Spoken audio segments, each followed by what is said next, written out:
Hello, travelers. Welcome to Reach the World. For over 20 years, Reach the World has used virtual exchange to inspire youth to become curious, confident, and compassionate global citizens.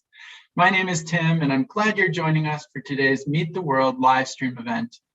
The Meet the World program builds positive, personal connections between students in the U.S. and global cultures, all through direct interactions with real people who are excited to share their countries and cultures with you. For a complete listing of upcoming Meet the World live stream events, you can visit athome.reachtheworld.org. Today, we're traveling to Lebanon with Fulbright Foreign Student Christelle Barakat. Christelle is from Jbeil, and she's going to have to help me with that because we didn't practice that before, Lebanon, her hometown. And she's currently a master's degree student in conflict studies and peace and conflict studies at the University of North Carolina in Greensboro, North Carolina. Christelle's joining us today from Greensboro to tell us more about Lebanon and Lebanese culture.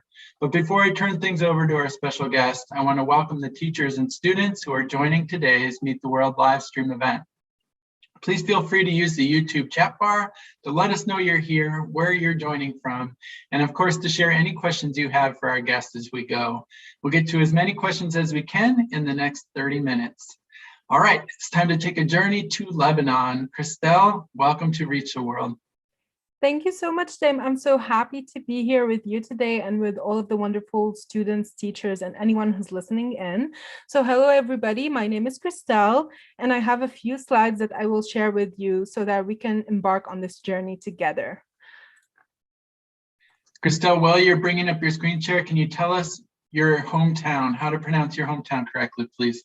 Yes, so it's Jbeil or Byblos. It actually kind of has those two interchangeable names. So you can call it either. Okay, great. Thank you. You're welcome. Okay. Tim, are you able to see my slides? Looks great. Okay, wonderful. So good afternoon, everybody. Again, my name is Christelle, and I'm taking you today on a journey with me to my country, Lebanon. So this PowerPoint is titled A Glimpse of Lebanon, and it's really to give you an eclectic taste of what my country has to offer, and hopefully to urge you to embark on additional research on your own time about the different areas that you would like to know about Lebanon. Christelle, could you put it into presentation mode if possible so we can't, there, perfect. Yes. Sorry, I guess it took a second more. Okay. So starting off with the geography and the flag. So this is a map that shows the location of Lebanon. Lebanon is located on the eastern side of the Mediterranean Sea, and it is bordered by Syria to the eastern side, and also to the northern side. And it is bordered by Palestine to the southern side. It is a total of 10,452 square kilometers.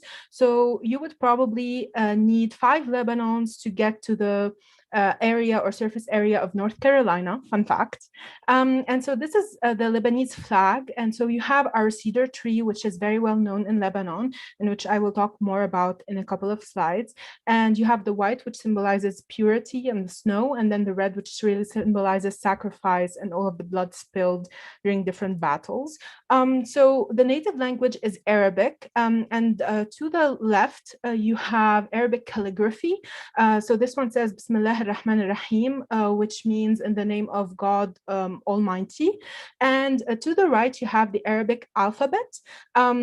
So a lot of the older generation also speaks French because Lebanon was under the French mandate, so there was that influence. And a lot of the younger generation has taken up French as well, in addition to English. I myself, I am trilingual, so I speak, write, read French, Arabic, and English fluently. And I also started taking up Spanish, which I hope to develop further. So religion and politics. Religion is intimately tied to politics, and we are a multi-religious country. So we have majority of Muslims, so around 60% of the population, equally divided almost into Sunni and Shia. And then we have 33% of the population that is Christian, mostly Maronite Catholics. So Maronites are kind of a type of Catholics. They're pretty close. I am Maronite myself. We have Druze, which is kind of a special religion. Usually the people who ascribe to it live in the mountains. And some people say it's kind of similar to Islam. I would say it's really its own kind of type of religion. And it tends to be a bit kept within its own community. And you have also other small religions that exist in Lebanon. So we all coexist. Our political system. So you have the president who is at the head of the state. You have the prime minister and the speaker of the parliament. The president is always a Maronite Christian. The prime minister needs to be a Sunni Muslim, and the speaker of the parliament is always a Shia Muslim.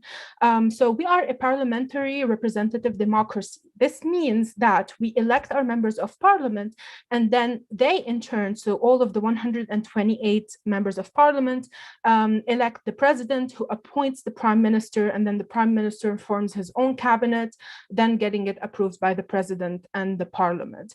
And usually within those 128 seats, they are divided into 64 seats for Muslims and 64 seats for Christians. So you also have religion that plays a big part in political structures and governmental structures. So just to give you an idea, we have what we call a constitutional system, which means that when you are forming a parliament or when you are forming a cabinet, you want to have all religions represented, but also all political parties, because usually political parties each tend to be tied to a different religion. So I won't delve into the different parties, although they are written down here. But as you can see, each party tends to have a color, just like the Republicans and the Democrats here have different colors. Back home, also each political party has a different color. So each one is a different political party, different religion. So you can see the variety and how everyone is represented.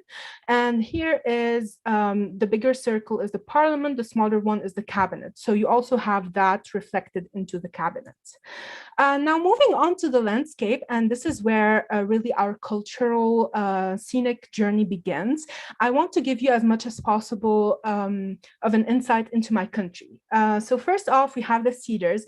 And so the cedar is really the emblem or the symbol of Lebanon. It represents perennity. The cedars have been there for thousands of years. They are even mentioned in the Bible, and they stay green all year round. So to the left, you have the cedar, and let's say around this time of the year, and to the right, you have them in the winter. So as you can see, they're still green, but they're covered in snow.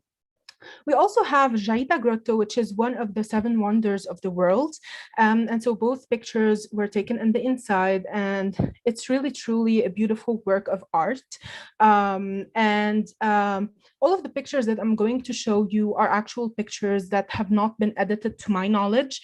So we do have really breathtaking landscapes that I hope you will also enjoy going through with me. We have next Harissa, or Our Lady of Lebanon. This is a very important monument.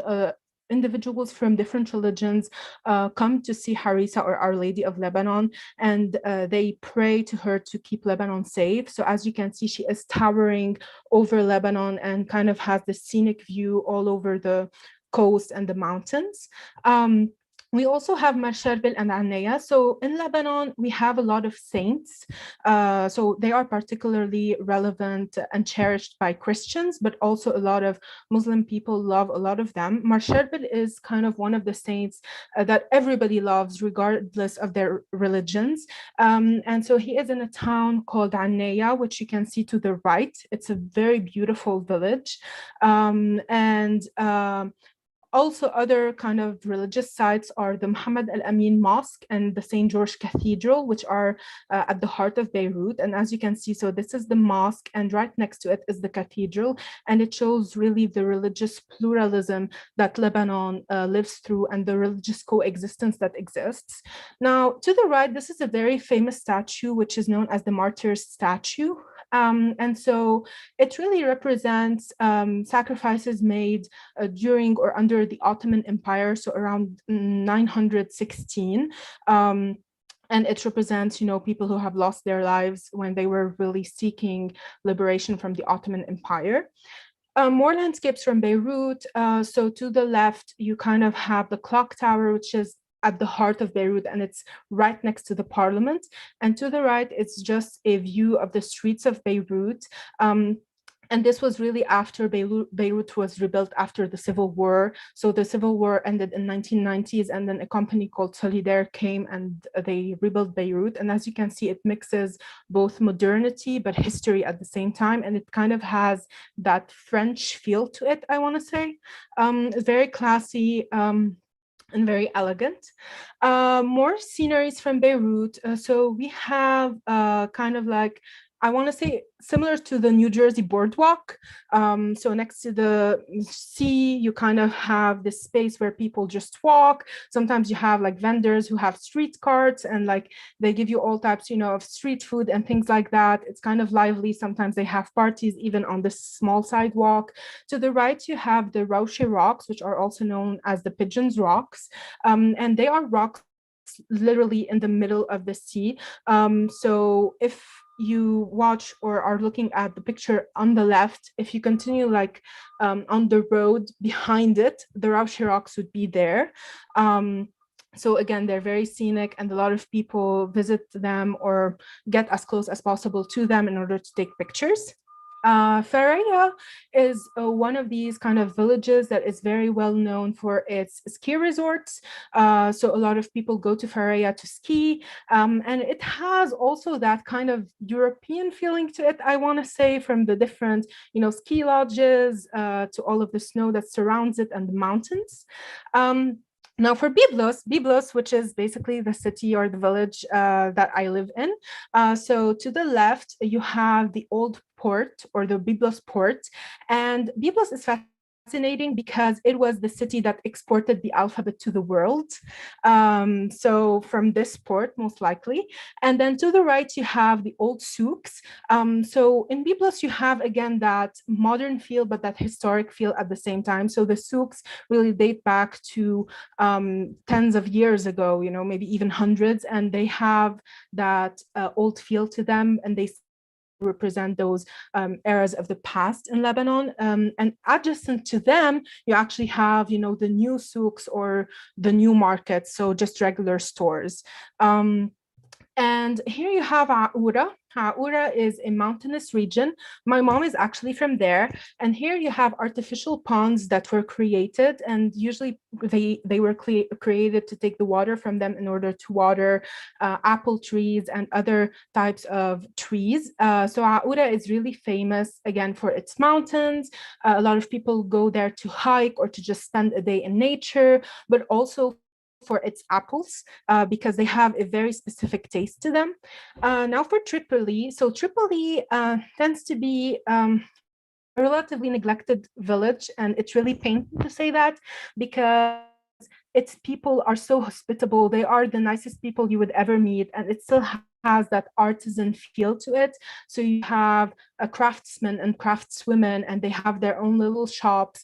And as you can see from the pictures, it isn't as developed as Beirut in terms of, the houses and everything, but it has its own character. And to the right, you kind of have the Byblos port, which again, it has that small boardwalk where people spend their time. They like to go fishing and doing different sorts of activities. Beit Din is very well known. It is actually the home of one of our princes who is from the family of the Shihabs, very well known in Lebanon. And it is renowned in the world for its beautiful architectural details. So this is just the outside of it, but if you Google it and look at the inside of it, it's truly a work of art from the inside as well. And so all of the Shihab family is really well known for its contributions to Lebanon, but also for its efforts to modernize Lebanon and to institute the current structures that we have in Lebanon, even like decades ago.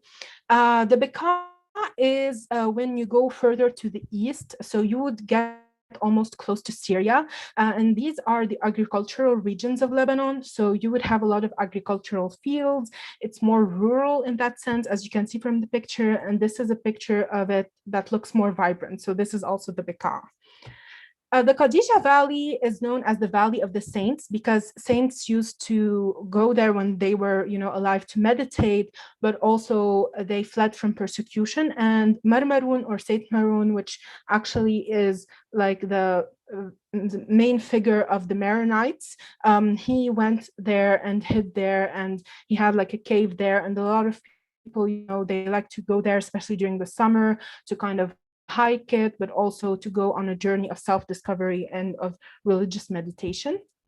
Now, Baalbek is known to be the host of a lot of Roman ruins, and it has the best preserved Roman ruins in the world, I believe. So you can see here from the columns, but you also have the Bakshi temple, which is one of the most well-preserved monuments or Roman temples. And in the summer, usually they use it for festivals, and I do have the picture to that in some upcoming slides. So going to the south, you have two cities that are well known. So you have Sur or Tir. So this is one of those cities that has kind of two names, which is to your left, and to the right you have Saida with again some historical monuments and some different historical feels to both of them. So wherever you go in Lebanon, you really have a rich history that confounds with modernity. And here is like the festival picture that I promised you. So in the summer, a lot of villages and cities and towns have these big festivals where people would normally get together. Here you can see the band that's in the middle of the temple of Bakshi, but you also usually have a lot of foreign singers that are invited by the municipalities. So people like Shakira, like well-known bands. So it's not just Arab bands, but also Western bands. Moving on to gastronomy, so food. So the Lebanese cuisine is the Mediterranean cuisine, so it's very healthy. It's known for olive oil. It's also known for small plates of different dishes. So we call it meza or mezze, and it just means that you have during your typical kind of Sunday family dinner, different small dishes at the table for everybody to enjoy. And I will delve now into some specific dishes. So this is the bread that we eat. It's really similar to pita bread on the left, but we also have another type of bread that is more traditional and made in villages still to this day. It's called saj. So it's baked on this round black thing, and you can see the dough is really thin, and the one that's being held up, it's actually like the finished bread that you can consume. We also have neish, which we usually have for breakfast, but you can also have them for lunch or dinner, and it's basically a dough, and then you put a mixture on top of it. So to the left, you have thyme or za'atar, so we mix it with sesame seeds, with olive oil, salt, and a bit of sumac, which gives it a small acidity. Just spread it on top, put it in the oven, you take it out, you can eat it with vegetables. Usually it's typical to put thyme, to put cucumbers and tomatoes. To the right, you have lahma bajin. So it translates to meat and dough. So it's literally, you have the dough and then you have a mixture of meat with chopped onions and chopped tomatoes with a bit of salt that's just spread on top of that, and you bake it. Then you can also squeeze a lemon on top of it once it comes out before eating it. Two famous salads of Lebanon. So tabbouleh to the left, which is parsley, onions, tomatoes, olive oil, a lemon juice, a bit of salt and pepper. Some people like to add cinnamon, it gives it a nice taste. Some people add mint. I urge you to Google it, very easy recipe. It will be great to make for, lunch or dinner. To the right, you have fattoush, which is just like a medley of different vegetables. And we add, instead of croutons, we just toast the bread that we usually consume and we just add it on top. Some people prefer to mix it indirectly. Some people don't like it getting soggy, so they just keep it to the side and mix it whenever they're eating. We have hummus, which you all know, which is made of chickpeas and tahini. And then to the left, you have baba hanoush. Baba hanoush is kind of a similar version to hummus. However, it's tastier, in my opinion. You make it with eggplant, with some garlic, olive oil, tahini, and salt. Again, very simple recipe. I urge you to Google it. It's very typical on a Sunday afternoon to have lunch with all of your family gathered together. And so you would find things like tabbouleh, fattoush, hummus, and baba ghanoush, but you would also find a lot of grilled meats and vegetables. So here, I have a picture of the kind of charcoal grill to the right, and then the finished product to the left, which is just different types of meat. So you have just your skewered meat, your skewered chicken, your kafta, which is basically meat mixed with parsley and onions, kibbe also, which is like meat mixed with bulgur. We also have shawarma and falafel. So shawarma is similar to gyros or gyros, so like the Greek kind of sandwiches you find in the US, and falafel is just chickpeas that are mashed with tahini and a lot of different spices, and then you deep fry them. In other Arab countries, they do them actually with fava beans instead of chickpeas. We do them with chickpeas. Mjaddara is the dish to the left. It doesn't really look very appetizing, but it's really tasty. It's just lentils and rice, and then you boil them together with some salt. Then you serve them with a salad on the side. To the right, you have reza djej, or chicken and rice, which is basically, as its name denotes, with different types of nuts that are sprinkled on top. We also have a lot of other rice dishes. So here to the left, you have lubi bzet, which is just green beans and rice. Sorry, lubi briz, not zet. Zet means actually olive oil, so you could have a version of it without the rice. And to the right, you have bazilla blahme, which is really peas, carrots, and meat with rice. We're also very known for stuffing vegetables. So any vegetable you find and that can be stuffed will be stuffed. And so the stuffing is usually rice with meat and chopped onions with some salt and pepper. Sometimes you can replace the meat with chickpeas instead if you want a meatless version. So here you have zucchinis, tomatoes, bell peppers, eggplants, cabbage, and dolma, which are a favorite, so grapevines. Batata harra is just some potatoes that you cube up, and then you kind of boil it in water, then you take it out, you put it on a parchment paper, you put it in the oven with some spices and parsley, really tasty, really easy.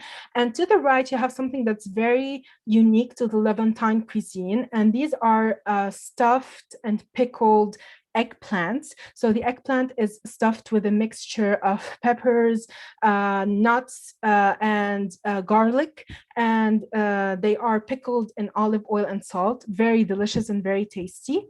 And for the desserts, we have an assortment of baklava, and to the right, both are knefe. Knefe is just semolina with cheese. We add syrup on top of it, and here you have it in a bun, which is usually for breakfast or served after food.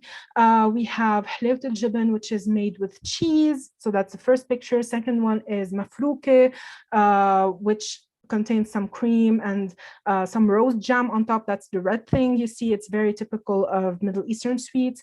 And to the far right, you have jazariya, which is made with pumpkin or carrots sometimes, and you add nuts to them. And it's kind of a candied sort of sweet. You have ma'moul, which is typical for Easter. That's the first pick. Usually it's stuffed with pistachios or with nuts, or also with dates. Then you have namura, which is kind of a sweet that's made with yogurt and semolina. It's kind of a specific mixture. And to the farthest right, it's kreb, and that's typical during Ramadan. So it's kind of like ma'moul, you stuff it with pistachios, and then on top you kind of have the whipped cream kind of thing. These three sweets are very common at our Lebanese version of Halloween, which we have on the 3rd of December, St. Barbara's Day. So the first one is awamayat, which are really bowls that are filled with syrup. So they're very sugary. Second one is macaroon. You get that shape from putting them on a colander from the inside. That kind of helps shape them. And the third one is just really sugar confectionery that's colored. We call it mshabbak. Lastly, we have the currency. So in Lebanon, you can use your regular dollars, or you can use the Lebanese currency. So this one to the farthest corner in the left is the equivalent to around $1. It's a bit less, but I'm just trying to use, regular conversion rates or things that would ease in it. So let's say $1, then the one that's yellow would be $10, then the one that's kind of pink would be $5, the one that's kind of reddish, orangey would be $20, then the one that's kind of blue at the very top would be $50, and then the one that's to the right, which is green, would be kind of $100. The actual conversion rate really varies. So these are less than the value that I told you, but it's just kind of to have them in mind. And in terms of coins, the most common are the 250 coin and the 500 coin. So 500 would be like half a dollar, 250, a quarter of a dollar. Now I'm going to stop screen sharing to actually show you the 10,000, which is kind of equivalent to $10. It's a bit less, so I would say about $7. So I'm going to stop screen sharing to show them to you. Let's see. Okay, Tim, can you see me again? Yes, I hear you saying yes. Okay, so this is the 10,000 bill. You can see how colorful it is. It's the yellow one that kind of has an orange undertone. It is equivalent to around $7. In the presentation, I told you it's about 10 just to make it a bit more approachable. And here I kind of have a keychain from Lebanon, which like has the cedar at the bottom of it and just like a small, bead here. So just a decorative kind of thing. And I'm ready to take all of your questions. Please don't hold back. Christelle, thank you so much for that wonderful presentation. I don't even know where to begin. I feel like you shared so much information with us, and a lot of it just new and exciting information for me personally, so I can only imagine what students are feeling. It is very surprising to me when you look at the map and you see Lebanon right on the Mediterranean, that there is also downhill snow skiing. Can you explain how that's possible in the same place? Yeah, so Lebanon has a very interesting geography or geographical surface. So you have the coast, because obviously it's on the eastern side of the Mediterranean, but also you have mountainous slopes the closer that you get to Syria or the farther you go, like into Lebanon. And so a fun anecdote is actually a lot of people tell other people in Lebanon or tourists that you can go skiing, and then within 3 hours in the same day, you can go and swim in the beach. And like it's become kind of like a positive stereotype. However, there is truth to it, because I know people who have done it. Lebanon is so small that you could probably, if you set your mind to it, you could tour it all in one day. But if you want to enjoy the experience, it's better to take it like, let's say, a whole week or a couple of days to just enjoy the different regions. Well, I think you need at least a week to try all those delicious foods that you shared. That seemed like a fantastic menu of things, and I'll get to that in just a second. But you mentioned at various points in your presentation the Romans, the Ottomans, and I know there are others. It's always so striking, especially for US students, to begin to understand how much history runs through a modern country like Lebanon, but it goes way back to all of these other civilizations that have come through, and we saw it noted even on the currency, that the currency looks like there's Arabic writing, it looks like there's French writing, it looks like a real mix of influences. Mm-hmm. Yeah, that's absolutely correct. So we were under the Ottoman Empire in the early 1900s, but then we were placed under French mandate, and the French actually helped us structure the modern structures of Lebanon. So in 1926 and 27, around that time, you had the first constitution that was drafted and put in place in collaboration between the Lebanese and the French. And then they helped us, put in place all of the modern structures of the state. Even till nowadays, like our laws are still reminiscent of the French laws, or I would say the Third Republic's kind of laws and structures. And to this day, Lebanon and France still maintain a very great and long-lasting relationship with each other. We have currently President Macron, who flies into Lebanon kind of regularly, and there's a lot of cultural exchange and good ties between both countries. Okay. Oh, and I would add, yes, that is true. On our money, from one side, you have kind of like the Arabic writing, and then on the other side, you have the French writing. Mhm. Yeah, very interesting. You have been now in North Carolina for a while as a Fulbright Foreign Student, and I'm wondering, after all those delicious dishes that you showed us, what is the thing you're missing from home? Like, if you could like have a meal from home appear in front of you right now, which of those dishes would you want? Well, I'm going to be creative with my answer and say that I would actually rather have my mom instead of having any dish because I know she can make all of them. So taking the trick, answer into that one. I feel like that's the equivalent of taking your one wish and wishing for more wishes, but I'll accept it because I understand it is very clever. You, as a Fulbright Foreign Student, you're in the United States. You're obviously doing an amazing job of sharing your Lebanese culture with us in the US. What has your experience been in North Carolina? Oh, it's been absolutely wonderful. This is not my first time in the US. So I came a couple of times before, usually on short conferences in New York. And I was part of another Department of State program 2 years ago that focused more on religious pluralism and democracy. And it was mostly based in Philadelphia. We did have kind of a study tour and we did pass through North Carolina. And I remember back then I felt like my heart grew bigger because the landscapes here are so beautiful and the weather and the climate is so reminiscent of Lebanon. So it's very close to that. But more than that, I would say the UNCG community and the Greensboro community have embraced me directly as one of their own.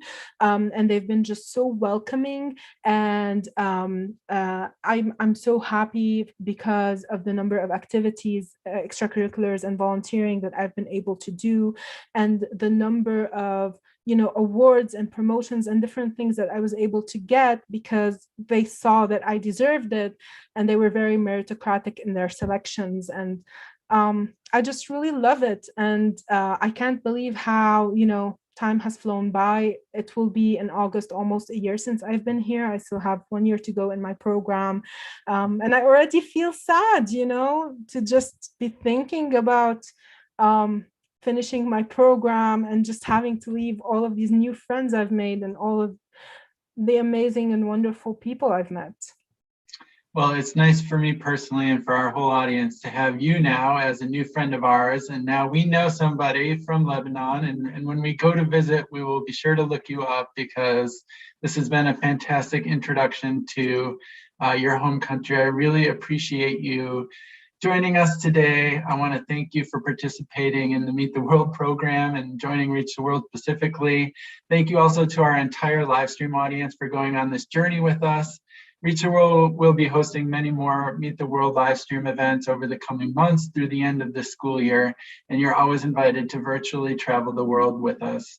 You can visit athome.reachtheworld.org for more information. And thank you again, Christelle. Have a wonderful rest of your time in the United States, and I hope we get to talk to you again soon. Thank you so much, Tim. I really appreciate it. And thank you to all of our viewers for letting me into your classroom and into your homes. I really love this experience. And if you have any questions at all, please do not hesitate to email Tim or send your questions to him, and I will be more than happy to respond to them via email. Stay safe and take care, everyone, and see you soon. Thanks, Christelle.